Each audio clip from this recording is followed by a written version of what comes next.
حامی صدلوی و بعد خدمت فاکولته تحصیلات ابتدایی دانشگاه آموزگاری در مؤسسه تحصیلات میانه عمومی رقم 15 ناحیه فرخور به صفت معلم به کار شروع کرد. این لحظه های درسی در مرکز انکشاف کودک از روز اولی کاریش می باشد. او از اصول فعال تعلیم استفاده می نماید. از مناسبت او با کودکان حرکت و نگاهش فهمیدن ممکن است که حامی کوشش می نماید که او را کودکان فهمند.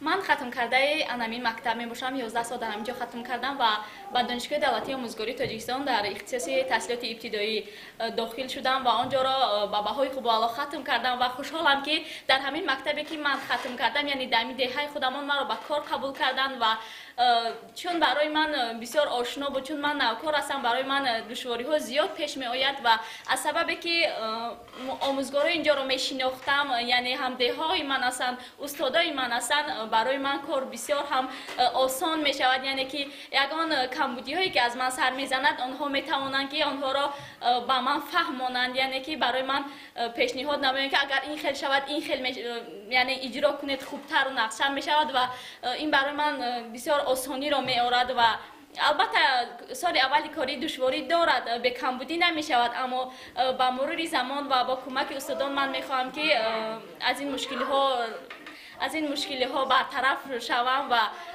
به سر بلند در دهه خودمان خدمت نمایم. با مانند حامیه در ناحیه فرخور این سال زیاده از 160 نفر ختم کنندگان کسب پرشرف آموزگاری را پیش گرفتند. با مقصد شناسایی واخوری سابقه‌داران ساحه معارف با معلمان جوان گذرانیده شد.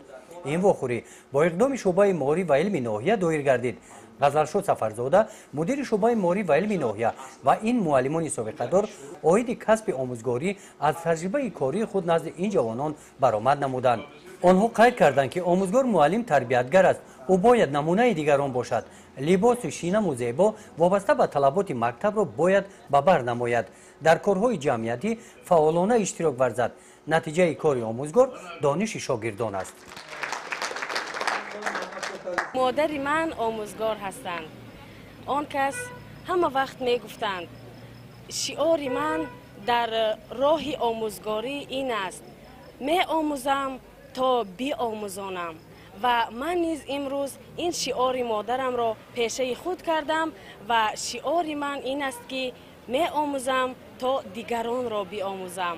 از این واخوری حامیه با تاثیرات های نیک برآمد. روز دیوم مشغولیت درسی سپارش وظیفه خانگی را همه شاگردانش تیار کردند. برای حامیه این درس باز هم شوق‌آورتر گذشت. گزارش خواجه نظری خدای نظر ظهوروف از ناحیه فرخور برای برنامه اطلاعاتی نوید.